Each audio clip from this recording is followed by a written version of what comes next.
பூப்பாறையில் வீடுகளை இடித்த நடவடிக்கைக்கு எதிராக கடும் விமர்சனத்துடன் உடுமஞ்சோலையின் புதிய எம்எல்ஏ சேனாபதி வேணு மறுவாழ்வு ஏற்படுத்தப்படாமல் குடும்பங்களை தெருவில் இறக்கியது மனிதாபிமானமற்றது என்றும் சேனாபதி வேணு கூறினார். பூப்பாறையில் 20க்கும் மேற்பட்ட குடும்பங்களின் வீடுகளை அரசு பூமி கையேற்றத்தின் பேரில் நீக்கம் செய்தது. ஆனால் அதிகாரிகள் எந்தவித முன்னேற்பாடும் இல்லாமல் இந்த நடவடிக்கை எடுத்ததாக எம்எல்ஏ குற்றம் சாட்டியுள்ளார். கடந்த 2 வருடமாக நீதிமன்ற உத்தரவுகள் நிலைநிற்கும் போதும் இந்த குடும்பங்களை மாற்றுவதற்கு பஞ்சாயத்தோ மாவட்ட ஆட்சிக்குழுமோ தயாராகவில்லை என்றும் அவர் கூறினார். കയ്യേറ്റക്കാരെ ഒഴിപ്പിക്കുന്നതിനോ സർക്കാർ ഭൂമി കയ്യേറിയവരെ ഒഴിപ്പിക്കുന്നതിനോ ഒരാളും എതിരല്ല, ഇതിന് തടസ്സവുമല്ല. പക്ഷെ പൂപ്പാറയെ സംബന്ധിച്ച് ഏതാണ്ട് 20ഓളം കുടുംബങ്ങൾ, അവർക്ക് മറ്റൊരാശ്രയവുമില്ല, പോകാൻ ഒരിടവുമില്ല. ആ പാവങ്ങളുടെ വീടുകൾ ഇടിച്ചു നിരത്തുന്നതിന് മുമ്പ് അവരെ പുനരധിവസിപ്പിക്കാനുള്ള നടപടി ജില്ലാ ഭരണകൂടവും പഞ്ചായത്തും ചെയ്യേണ്ടതായിരുന്നു.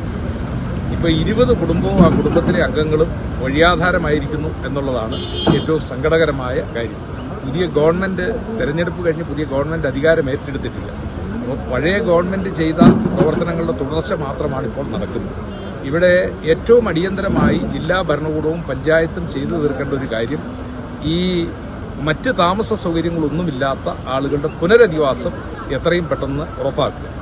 ആ പുനരധിവാസത്തിന്റെ ഭാഗമായി അവർക്ക് പുതിയ വീടുകൾ കിട്ടുന്നത് വരെ അവർക്ക് ആവശ്യമായ അനുബന്ധ സൗകര്യങ്ങളെല്ലാം അത് ജില്ലാ ഭരണകൂടവും പഞ്ചായത്തും ചെയ്തു തീർക്കണം. மறுவாழ்வு உறுதி செய்யும் வரை இந்த குடும்பங்களுக்கு தேவையான அனைத்துவித வசதிகளும் அரசு உடனடியாக வழங்கும் என்றும் அவர் கூறினார். இடுக்கி எம்பி டிஎன் குரியாக்கோஸ், பொதுநல ஆர்வலர்கள் போன்றவர்கள் எம்எல்ஏவுடன் பூப்பாறை பகுதியை பார்வையிட்டனர். நியூஸ் பியூரோ, ராஜகுமாரி.